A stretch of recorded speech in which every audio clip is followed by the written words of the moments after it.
రేణిగుంటలో దారుణం చోటు చేసుకుంది. రైల్వే ఉద్యోగి కిల్లి రవి ఆత్మహత్యకు పాల్పడ్డాడు.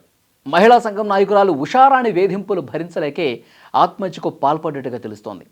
రేణిగుంట బుగ్గ వీధిలో ఇంట్లోనే ఉరేసుకుని రవి ఆత్మహత్యకు పాల్పడ్డాడు.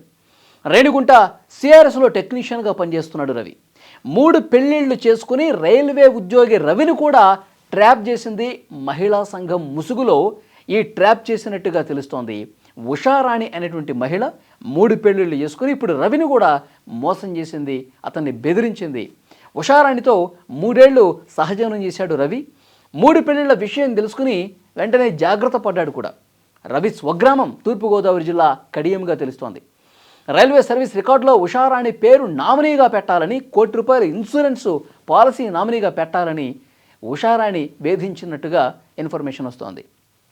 ఉషారాణి వేధింపులు ఈ ఘటనకు సంబంధించి రేణిగుంట పోలీసులకి ఫిర్యాదు కూడా అందింది. కానీ పోలీసులు పట్టించుకోలేనట్టుగా సమాచారం వస్తోంది. మహిళా సంఘం నాయకులు, సిపిఐ నాయకులతో రాజీ చేసుకోవాలంటూ పోలీసులు సలహా కూడా ఇచ్చారట. ఈరోజు మధ్యాహ్నం రేణిగుంట బుగ్గ వీధిలో ఆత్మహత్య చేసుకున్నాడు రవి. మ్యాట్రిమోనీలో మరోసారి పెళ్లికి సంబంధించి ఆయన ప్రపోజల్ పెడితే ఆన్లైన్లో ఈ ఉషారాన్ని గ్యాలం వేసి రవిని ట్రాప్ చేసి ఈ విధంగా చేసిందని కూడా ఇన్ఫర్మేషన్ వస్తోంది. ఉషారాణి గుట్టు మొత్తం సేకరించి పోలీసులకు ఇచ్చినా పట్టించుకోకపోవటం మీద ఇతను మనస్తాపానికి గురైనట్టుగా తెలుస్తోంది. మహిళా సంఘం నాయకురాలు ముసుగులో ఉషారాణి వేధింపులు ఎక్కువైపోయాయి. ఇక భరించలేక తనకి ఇక జీవితం లేదని భావించి ఇంత దారుణంగా మోసం చేసినటువంటి ఉషారానికి తగిన శిక్ష వేయాలని చెప్పి ఒక సూసైడ్ నోటు కూడా రాసి రైల్వే ఉద్యోగి రవి చనిపోయాడు. సూసైడ్ నోట్లో తనను తప్పుడు కేసులతో ఉషారాణి వేధింపులకు గురి చేసిందని కూడా చాలా స్పష్టంగా ఆ లేఖలో రవి పేర్కొన్నాడు. సో పోలీసులు ఏదైతే ఆత్మహత్యకు పాల్పడే ముందు ఏదైతే నోటు రాశాడో ఆ నోట్ని స్వాధీనం చేసుకున్నారు. దానికి అనుగుణంగా ఇప్పుడు ఇన్వెస్టిగేట్ కూడా చేస్తూ ఉన్నారు.